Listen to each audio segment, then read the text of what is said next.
Nombre 32, 23 dit « Sache que ton péché te trouvera ». C'est une mise en garde qui peut paraître curieuse, surtout si on la lit de manière isolée. Il nous faut donc examiner son contexte, en particulier le chapitre entier du Nombre 32, puis voir ce que la Bible a d'autre à dire sur le fait que notre péché est découvert. La terre de ce pays était idéale pour l'élevage du bétail, et les chefs de ces tribus demandèrent à Moïse la permission de s'installer à l'est plutôt qu'à Canaan, Nombre 32, 1. Moïse dit d'abord « Non, vos frères d'Israël iraient-ils à la guerre pendant que vous êtes assis ici ?» Il les accusa ensuite de ne pas vouloir entrer dans la terre promise comme l'avait fait la génération précédente. « C'est ce qu'ont fait vos pères, dit-il, au verset 8. Il leur rappela que c'était précisément ce péché qui avait enflammé la colère de l'Éternel contre eux pendant 40 ans.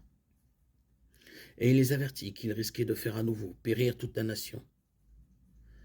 Mais Gad et Ruben avaient une intention différente, comme ils l'expliquèrent. Ils demandèrent à Moïse s'ils pouvaient laisser leurs troupeaux et leurs familles dans des colonies pendant que les hommes s'armaient et partaient en guerre en Canaan, après leur avoir assuré qu'ils n'abandonneraient pas leurs compatriotes israélites.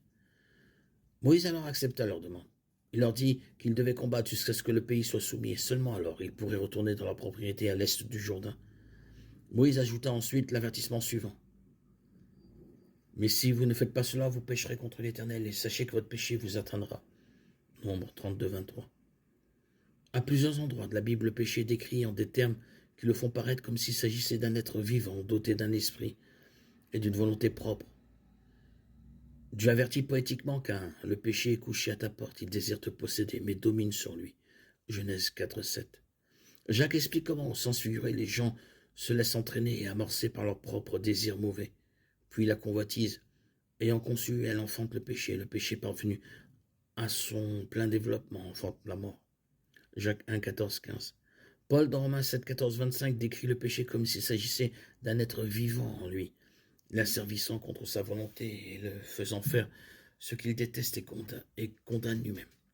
Ce n'est plus moi qui le fais, mais c'est le péché qui habite en moi qui le fait. L'avertissement de Moïse aux tribus d'Israël, soyez sûr que votre péché vous trouvera, est repris par Paul. Ne vous y trompez pas, on ne se moque pas de Dieu. L'homme moissonne ce qu'il a semé. Celui qui sème pour sa chair moissonnera de la chair la ruine.